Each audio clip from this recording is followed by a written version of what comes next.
Hey everyone, J-Rob Plays here. I just wanted to put together a quick guide before the weekend is over for people struggling to get the high score on Atraks. The high score and platinum are two separate things. Most people were accustomed to getting the high score from getting platinum, but you can actually get platinum on this encounter. I don't know if it's actually a bug or if that's an intended thing for the Atraks encounter. Something may be left over from the Atraks week where Atraks was the final boss. You actually got a little bit more points for the final boss. So when you beat Atraks last week, it would put you like at 600k, so you automatically got the high score with that. But in this case, Oryx is the final boss this week, so Atrax you need to get 500k or higher in order to get the high score to do the Unseat the King triumph, which is again separate from the normal triumph for just doing the Oryx Exalted all the way through.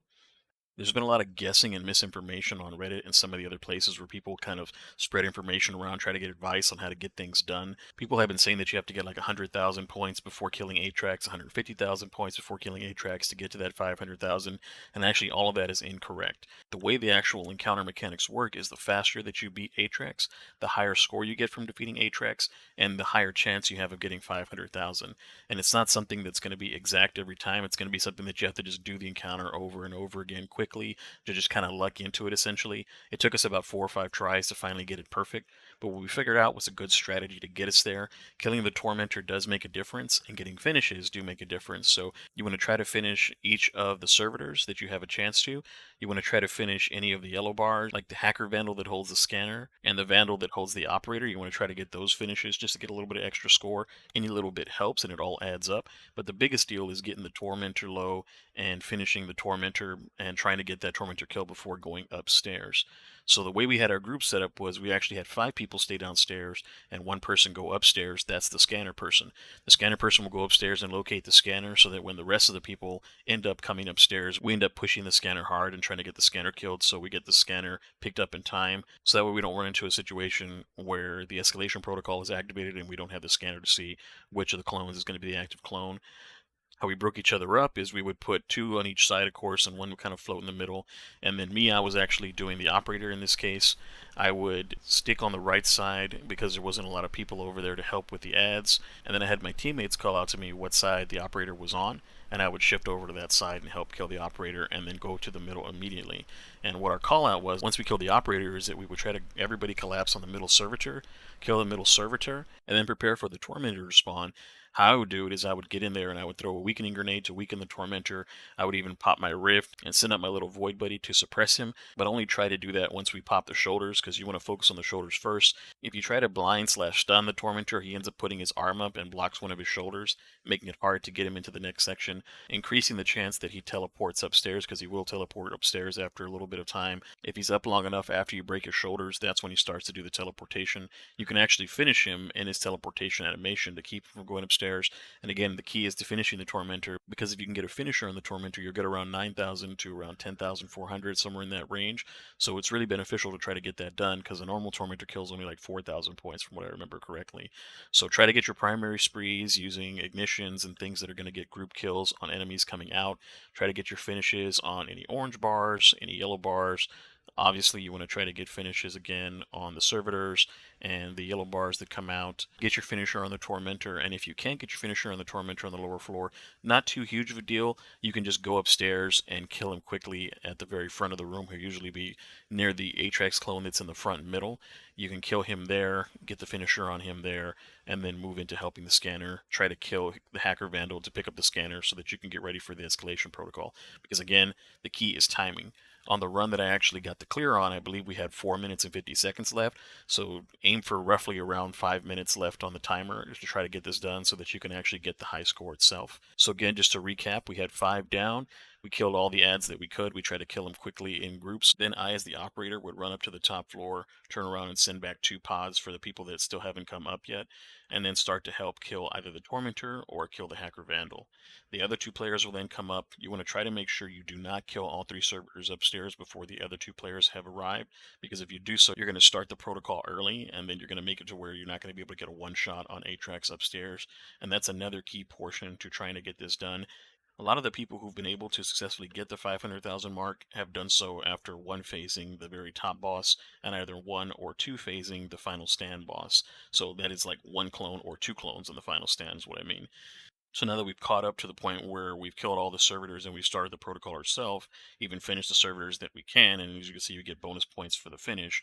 Then we were to locate the clone.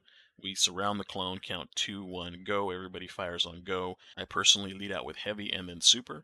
And the heavy that we were using, what made a difference as well, was the parasite grenade launcher, because you can actually work up a times 20 buff while you're killing ads, which is going to do a large chunk of damage to Atrax all at once. So you're going to have the entire team essentially dumping times 20 worms into the Atrax clone and then popping your super. The times 20 damage is going to come in first, stack up, then your supers are going to be able to stack up right behind that, and that theoretically, with enough damage, will bring it to where Atrax goes right into final stand from there. That's your perfect run. Now, if Atrax does not go into final stand, you can still have a few people go downstairs, kill the clones downstairs, come back upstairs, and then try to complete the run. Although the one that we finally got it done on, we got everybody situated around the boss and we're able to get him in one phase, and then from there two-phase the clones. So the successful run again was 5 people downstairs clearing all the ads, killing the tormentor. I think we killed it upstairs, so it wasn't again as important to kill it downstairs. It's just helpful. Then we one-phased Atrax at the top. We ended up killing 2 clones in the final stand, and that got us to the 500,000 score. I think it was like 500,008. You'll see it in the video here that I have playing in the background. And to me, that's the best strategy. So 5 people down, one very confident person going up to look for the scanner and not die, because of course if he dies, it's going to delay you even further when you go upstairs. Although it's not a huge deal, you can always just go up there and pick him up. The key people to not die are obviously the operator, the players that are remaining on the bottom floors, because having to come back down, get a res, and then go back up, that's going to usually make it to where you're not going to one phase the boss. So if you're downstairs and you're the stragglers, try not to die going into the elevators on the bottom floors. That's going to usually end the run. And of course, if you're the operator, if you die, well, that's going to throw things off as well.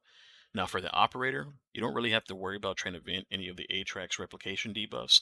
All you have to do is just make sure that you juggle them during the final stand so that you don't end up having the timer run out on you and wiping the party from that mechanic. So what I'll do is I'll have somebody in the group who's not really going to be going downstairs pick up the purple ball, and then I'll shoot it off their head when they bring it to the front of the pods when they're getting ready for final stand. So that way when they pick it up, they're going to have a full, I think, 47 seconds or so that we can deal with the Atrax clones, and you should be able to kill the Atrax clones in that time. If you feel like you're getting tight, you can just shoot the Atrax replication debuff off the head of somebody, and I think I do that in the video. I just picked it up myself real fast because I knew that we were going to kill the next clone and finish the run. So it's up to the operator to kind of balance that and to try to make sure that you're juggling them properly to where nobody's leaving them on the floor. You're not actually spacing out and letting somebody die to a countdown. Have them meet you on the pod, so that way you can kind of see them coming across to the front if when you're coming up, if they happen to have that debuff from going downstairs and coming back upstairs, and you can kind of save runs like that. So the operator is key. The scanner obviously is going to be key. For the scanner callouts, the same as my other video. You can kind of see there's actually a little bit more clones of what I put in the video. I only accounted for having 2 downstairs because I always forget that there's a clone to the bottom left and the bottom right, and they almost never are the clones that are chosen first. We usually always get either the front mid, the back mid, or one of the top left or rights.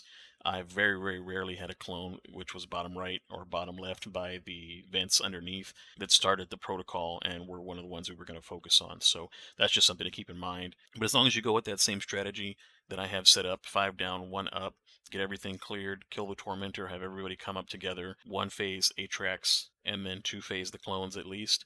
Get done with about 5 minutes left or under on the timer, right? Because again, we were at 450, so try to aim for about 5 minutes left on timer. You'll get the bonus and you'll be able to clear that for the week. So that's pretty much it. There's just a real quick guide I wanted to get out before it was too late. Hopefully it helps some people over the next Sunday and Monday get that done. If I find any of the encounters work like this next week, I'll try to figure out strats for you guys next week as well and get a video out to help you guys then too. Thanks again for watching the video all the way to the end. Thank you for all my subscribers, and I'll see you guys in the next one.